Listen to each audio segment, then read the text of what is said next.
the battlefield stretched toward the horizon in every direction, save the keep at my back. 3 days. We had held them off. 3 days we had fought and died here. But we'd held the lines. Again and again, I'd rallied human and fairy, had refused to let the Loyalists break through. Even when they hammered our vulnerable right flank with fresh troops on the second day. I'd used my power until it was nothing but smoke in my veins, and then I'd used my Illyrian training until swinging my shield and sword was all I knew, all I could manage against the hordes. A half-shredded Illyrian wing jutted from a cluster of high-fake corpses, as if it had taken all 6 of them to bring the warrior down, as if he'd taken them all out with him. My heartbeat pounded through my battered body as I hauled away the piled corpses. Reinforcements had arrived at dawn on the 3rd and final day, sent by my father after my plea for aid. I had been too lost in battle rage to note who they were beyond an Illyrian unit, especially when so many had been wielding siphons. But in the hours since they'd saved our asses and turned the tide of the battle, I hadn't spotted either of my brothers amongst the living. Did not know if Cassian or Azriel had even fought on the plain. The latter was unlikely, as my father kept him close for spying, but Cassian could have been reassigned. I wouldn't have put it past my father to shift Cassian to a unit most likely to be slaughtered, as this one had been, barely half limping off the battlefield earlier. My aching, bloodied fingers dug into dented armor and clammy, stiff flesh as I heaved away the last of the high-fake corpses piled atop the fallen Illyrian soldier. The dark hair, the golden-brown skin, the same as Cassian's.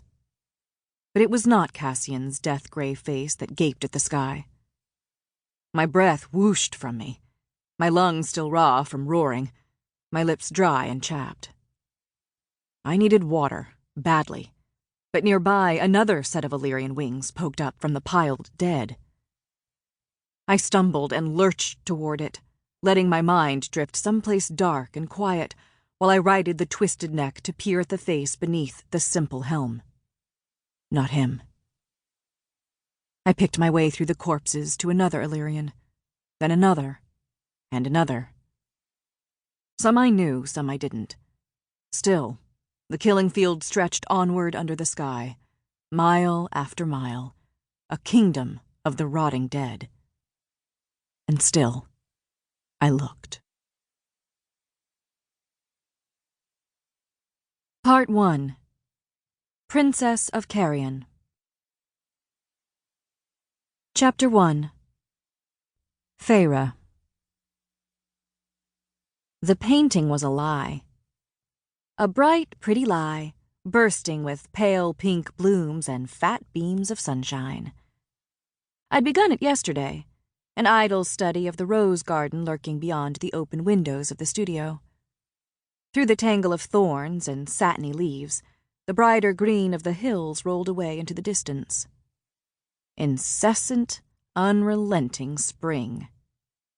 If I'd painted this glimpse into the court the way my gut had urged me, it would have been flesh-shredding thorns, flowers that choked off the sunlight for any plant smaller than them, and rolling hills stained red. But each brushstroke on the wide canvas was calculated.